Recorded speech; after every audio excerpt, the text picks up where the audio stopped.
se eliminaron del cristianismo. Lo pondré un tanto diferente.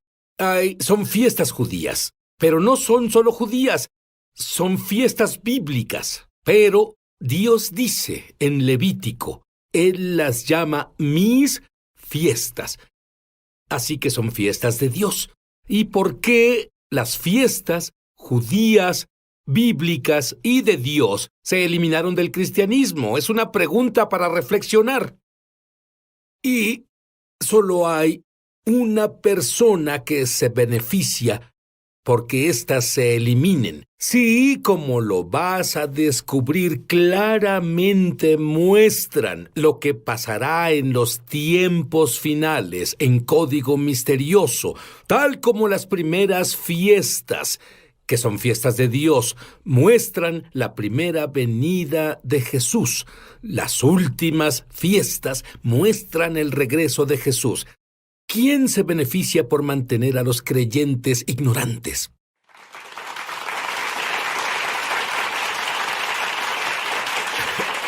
Tengo a Perry Stone aquí. Y, Perry, la última vez que lo entrevisté, él trajo a alguien con él, su padre, que ahora está en el cielo.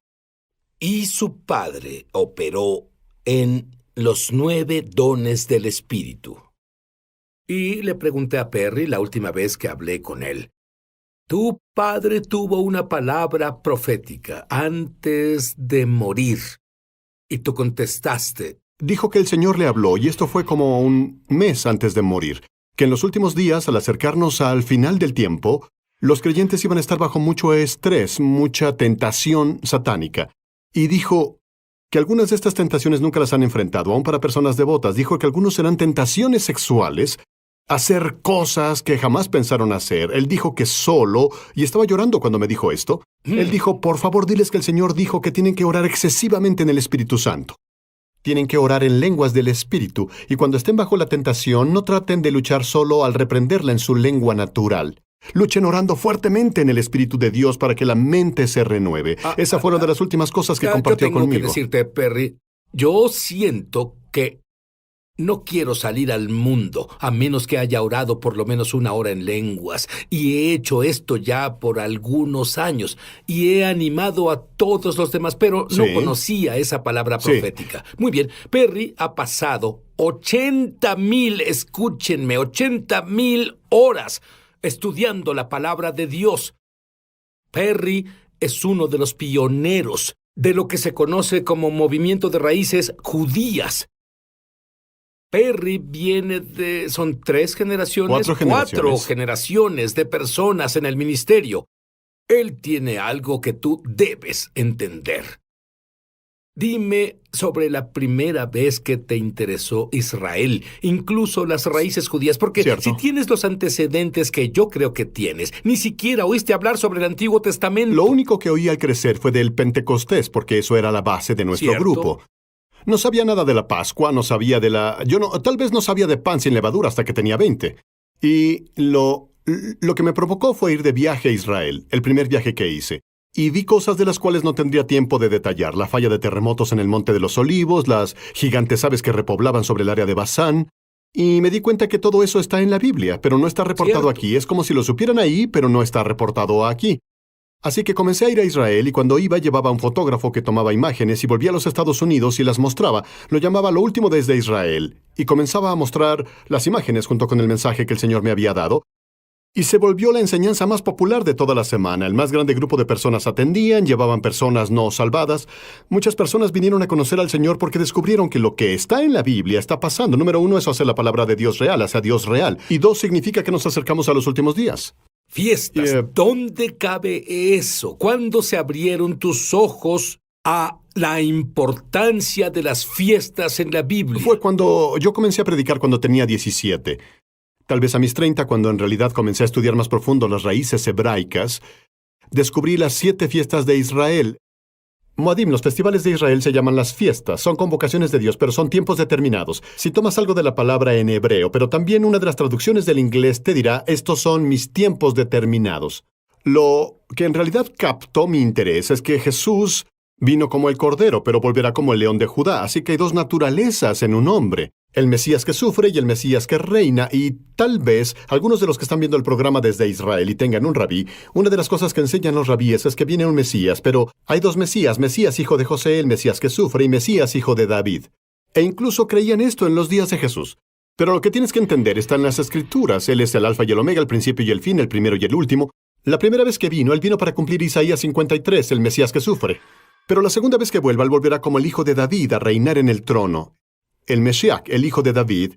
Y si entendemos eso, entonces podemos entender mejor que las fiestas se dividen en 3 secciones. Las 3 fiestas de primavera se cumplen a través de Yeshua, a través de su resurrección, muerte, entierro, etc.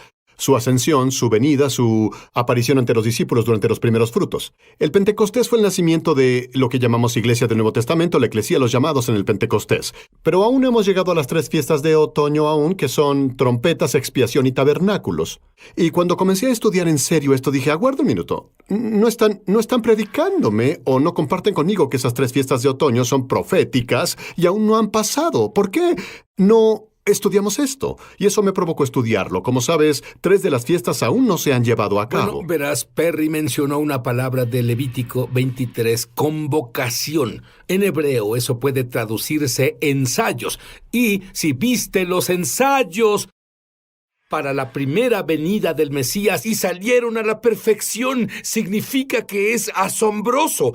Dios es tan magnífico. ¿Cómo pudo hacer Dios esto? ¿Quieres saber cuál es la última? ¿Qué son estas fiestas de otoño que te mostrará a la perfección todo lo que debes saber sobre el regreso del Mesías? Volveremos.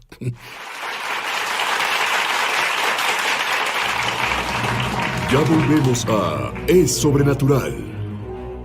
Muchos televidentes han dado testimonio de milagros, señales y maravillas, y también de sanaciones como resultado de ver Es Sobrenatural.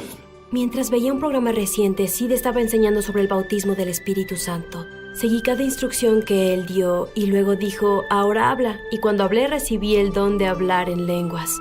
Gracias, Sid, por hacer que sea tan fácil. Ahora estoy orando en el Espíritu por 1 hora al día como dijiste que debíamos hacer. ¿Qué diferencia hace eso? Descubrí que tenía un tumor de 18 centímetros en el ovario y tenía que pasar por cirugía. El doctor me dijo que no podían descartar que tuviera cáncer. Comencé a escuchar tu CD de Ríos de Sanidad todas las mañanas y todas las noches proclamando el poder sanador de Dios. ¿Y quién diría? Cuando me hicieron la cirugía, el doctor dijo que no tenía cáncer. Sabía que estaba sana del todo. Si tú has sido tocado de alguna forma viendo Es Sobrenatural, compártenos tu testimonio en www.esobrenatural.com. Estamos de regreso a su programa Es Sobrenatural. Hola, Sid Roth aquí con Perry Stone. Y Perry, muchos cristianos dicen, no sé sobre estudiar esas fiestas porque mi Biblia dice que ya no estoy bajo la ley. ¿Qué les dirías a ellos? Sí, bueno, hablamos de esto antes, como en el Torah, 5 libros de Moisés. Tienes lo que se llama la ley de Dios, ley ceremonial, de sacrificio y moral. La ley de sacrificio, donde los sacrificios, las ovejas, los toros, los carneros, las palomas, que Cristo cumplió esa ley. Él se volvió el sacrificio final, así que no hay más sacrificios de animales. Y de eso habla el Nuevo Testamento. Y cuando hablamos sobre la ley de Dios, cuando se trata de, digamos, la ley moral, es el carácter de Dios. Es qué quiere Dios que viva su pueblo. Y tienes estas leyes en el Torah, que por cierto también están en el Nuevo Testamento. Puedo mostrarte en el Nuevo Testamento. No matarás, honrarás a tu padre y madre, no cometerás adulterio ni fornicación. Estas escrituras que llamamos los mandamientos están ahí. Pero hay una clave. En el Nuevo Pacto operan en amor. Significa que Dios te dice, si tú amas a tu prójimo como a ti mismo, no robarás, no cometerás adulterio, no codiciarás. Si amas a Dios con todo tu corazón, vas a obedecer estos mandamientos de adorar a Dios, manteniendo el Sabbat para adorarlo y así, sin tomar su nombre en vano. Y el hecho está en el Nuevo Pacto. El único cambio que hay es que operamos desde el amor. Significa que si amas a las personas, si amas a Dios, seguiremos su palabra. Será una cosa automática porque Él cambió nuestro corazón para seguir sus mandamientos y su palabra. Has encontrado maravillosas perlas en el único libro. Óyeme, la única Biblia que la primera iglesia tenía es lo que llamamos el Antiguo Testamento. Y de esa Biblia ellos funcionaban en realidad muy bien.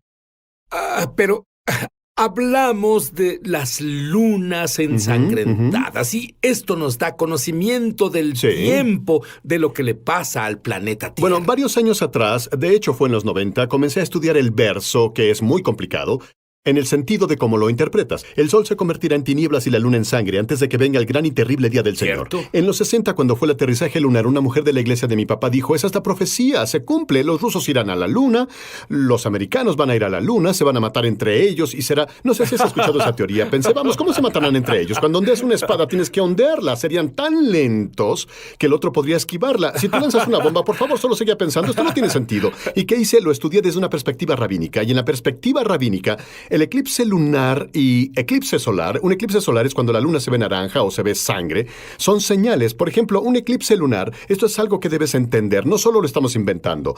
Los rabinos en verdad siguieron esto por cientos de años y notaron que durante la duración de ciertos eclipses solares, cosas pasan en el mundo. Por ejemplo, vienen los terremotos, vienen las hambrunas o guerras globales vienen. Los judíos descubrieron que cuando la luna se pone roja, si pasa en un día de fiesta mayor, esta es la clave, no solo es lo que decimos, la luna volviéndose sangre o un eclipse lunar. Cuando pasa en días festivos a través de la historia, algo significativo pasa, algo entre 12 y 48 meses después al pueblo judío.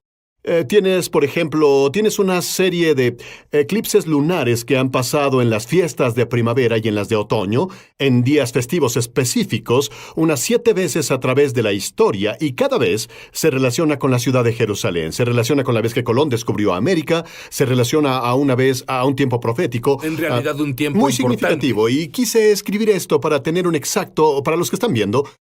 Los siguientes que vienen, que son en días festivos, serán el primer día de Pascua, abril 15, 2014, el primer día de Tabernáculos, octubre 8, 2014, este es un eclipse lunar completo, luego el primer día de Pascua, abril 4 de 2015, el primer día de Tabernáculos, septiembre 28, 2015, y, de nuevo, desde una perspectiva rabínica, muchos de los judíos que nos ven tienen rabinos que pueden verificar esto, las...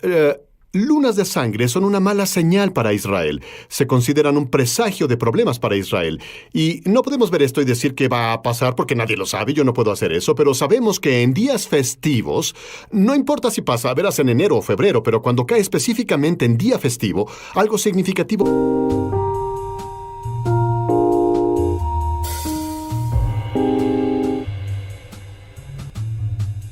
pasa, ya sea con los judíos o con Israel. Y lo triste es que no siempre es bueno.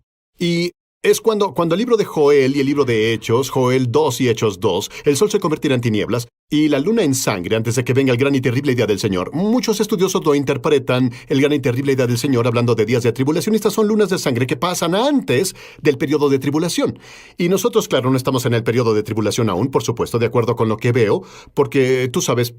proféticamente. Bueno, yo veo estas 80,000 horas de investigación, entendimiento de las raíces hebraicas. Verás, no tenía que ser explicado en el Nuevo Pacto, en el Nuevo Testamento y el Antiguo Testamento. Todos entendían estas cosas. Perry, ¿entenderías? Y, bueno, esto es un estudio que hicimos. Me pareció intrigante que, por ejemplo... cuando Satanás fue tras Jesús, normalmente iba tras él con una gran multitud de personas a quienes no les agradaba. En Pascua, en Jerusalén, en el libro de Hechos, por ejemplo, durante Pascua, ¿quién fue decapitado? Santiago fue decapitado y a Pedro lo iban a decapitar después de Pascua. Y cuando tienes un apóstol asesinado antes de Pascua, otro sufrirá un atentado después de la Pascua. Y comencé a darme cuenta de que cuando ves el Nuevo Testamento en el libro de Hechos, hay tal vez de 6 a 8 ejemplos que pueden mostrar que los peores ataques contra Cristo o contra los apóstoles pasaron durante el tiempo de las fiestas. Y creo que hay varias razones para eso. Número 1, Jerusalén fue el sitio de redención. Y te daré una clave que es muy poderosa que el Señor me dio y la escribí en un pedazo de papel, la vi ayer. La razón por la que Satanás quiere Jerusalén es porque quiere apoderarse del sitio de redención. Quiere apoderarse de la tierra donde la redención sucedió y poseerla y reclamarla para él. Y no podrá hacer eso, pero va a hacer un intento. Y si ves estos tiempos cuando atacaba a Cristo durante días festivos, siempre fue alrededor de Jerusalén o en tiempo de fiesta, porque número 1, sería el lugar de la redención. Era el lugar de la redención en el libro de Hechos. Número 2, la multitud más grande estaba ahí, lo que significa que si los fariseos quisieran comenzar un rumor de Cristo, tenían más personas para poder esparcir el rumor de lo que hubieran tenido durante un día de fiesta. Y cuando ves esto, llegas a la conclusión, después de estudiar estos ejemplos a detalle, lo que yo hice, que el enemigo entiende los días festivos. ¿Por qué Israel fue atacado durante el Yom Kippur hace años? La guerra del Yom Kippur, cuando los sirios vinieron a atacar Israel durante el tiempo en que los hombres judíos estaban en ayuno y en las sinagogas. ¿Cierto? ¿Por qué Yom Kippur? Y en otras palabras, debemos entender que si Satanás ve las fiestas como algo significativo, de seguro debemos entender lo que representan. Bueno, no solo entender lo que representan, porque él dijo, estas son mis fiestas, y en hebreo la palabra para fiesta es estos son mis compromisos, y muchos descubrieron que cuando adoras a Dios en sus fiestas hay una clase de portal, un asombroso portal al cielo, donde la gloria de Dios puede caer sobre ti y los ángeles pueden subir y bajar la escalera. Dime un poco sobre lo que has averiguado de las fiestas de la segunda venida. Bueno, una de las cosas que amo primero que nada es mostrar a las personas que en las 7 fiestas hay 3 a las que todo hombre debe asistir: Pascua, Pentecostés y Tabernáculos. Ahora ve lo significativo que es. Pascua, el énfasis es la sangre del Cordero. Es tu redención. Nadie puede ser salvado por ti. Tú tienes que presentarte solo ante el Señor para tu salvación. Pentecostés es cuando el Espíritu Santo vino en Hechos capítulo 2, 1, 4, y es el bautizo en el Espíritu Santo. Y cuando eres bautizado en el Espíritu Santo, nadie puede ir de tu parte. Tienes que presentarte tú mismo ante el Señor. El tercero es Tabernáculos, el cual en la primera iglesia fue una imagen de la resurrección de los muertos en Cristo y la resurrección de los muertos y el reino del Mesías. Nadie puede ser resucitado por ti. Tienes que aparecer ante el Señor y ser resucitado tú mismo. Y es interesante que de estos 7, el Señor eligiera número 1, número 4 y número 7. Cada una representando algo que tienes que hacer personalmente para disfrutar del patrón de la celebración: salvación, bautizo en el Espíritu Santo y el dominio y reinado de Cristo a través del cuerpo resucitado. Y tienes que estar ahí, nadie puede hacerlo por ti, debes aparecer ante el Señor y son tú y Él solos durante esos 3. ¿Qué hay sobre lo que se conoce como el milenio? Dame un poco de información de eso. Bueno, si recuerdas, en el monte de la transfiguración tenías a Cristo, a Moisés y a Elías. Fueron transfigurados ante los discípulos. Pedro estaba emocionado con esto. Esto parece suceder durante la fiesta de tabernáculos, porque Pedro dice, construyamos 3 tabernáculos, pero en realidad son 3 enramadas. Y sabemos que tabernáculos es cuando los judíos construyeron una enramada de diferentes hojas y cosas, y ellos vivieron afuera. Y es por lo que Pedro les dijo, construyamos 3 tabernáculos o enramadas. Esa transfiguración es una imagen del reino que vendrá en el futuro. Y en el reino milenario, lo que pasa es esto. ¿Sabes que Tabernáculos es la fiesta en la que los judíos y gentiles se unen? Aún en Israel es una enorme celebración. Celebran juntos, casi como una familia. Y así, este es el patrón. Jesús es crucificado en Pascua, en la tumba el pan sin levadura se ve vivo por sus discípulos en los primeros frutos. Luego la iglesia nace en Pentecostés y seguimos, si puedo decirlo, aún vivimos proféticamente en Pentecostés. Vivimos en la era de la iglesia. Vivimos en la dispensación del Espíritu Santo ahora. Pero nos acercamos a las trompetas. Trompetas es una imagen de la arrebatamiento, la reunión de todos los santos, la resurrección de los muertos en Cristo. Seguido del arrebatamiento viene la tribulación, que es el día de expiación, porque la expiación sigue a las trompetas 10 días después. Y es el momento cuando Israel fue juzgado por el Señor, ya sea que fueron liberados o fueron juzgados, dependiendo de la condición espiritual. Pero después de que termine la tribulación, entramos en el reino milenario en Apocalipsis capítulo 20, y el reino milenario de Cristo es un reino de 1000 años, y eso se describe por la fiesta de los tabernáculos, cuando estamos con Él. Y en realidad los tabernáculos es, como sabes, sí, es la época de la alegría, una época de regocijo, es la última fiesta para presentar la lluvia, orando por la cosecha venidera, orando porque venga la época de lluvias. La fiesta de nuestro gozo. Absolutamente, fue un tiempo alegre. Celebrar un compromiso con Dios, con alegría sobrenatural. Sí.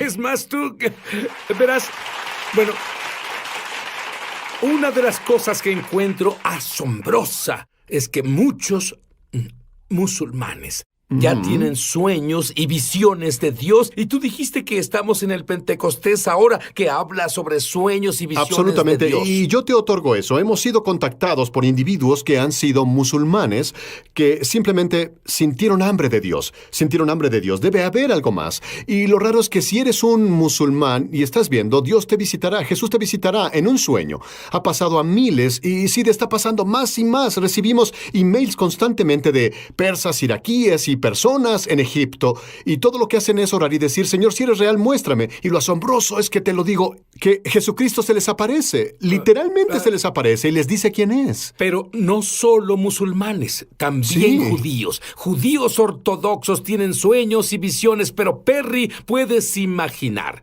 el entrenamiento que un rabí ortodoxo tiene. Luego tiene una revelación de que la vieja revelación de, en vez de dos Mesías, Mesías ben José y Mesías ben David, un Mesías, dos apariciones, y luego volverse un maestro. Bueno, te preguntaré esto. Quiero que medites esto. La persona judía que ha cruzado tu camino no es un accidente. Debes amar a esta persona judía para salvación. Judíos y musulmanes, uno en el Mesías, uno en Yeshua. La oración ahora es, Dios, muéstrame la verdad sobre Jesús. Yo quiero experimentar tu presencia. Ora eso, porque el día que lo busques con todo el corazón, en ese día te prometo, será encontrado. Amén. Ahora mismo, ni siquiera esperes a que salgamos del aire. Ahora mismo, muéstrame la verdad. Si sabes que Dios te dio todo, si tienes todo y no conoces a Dios, no tienes nada. Amén.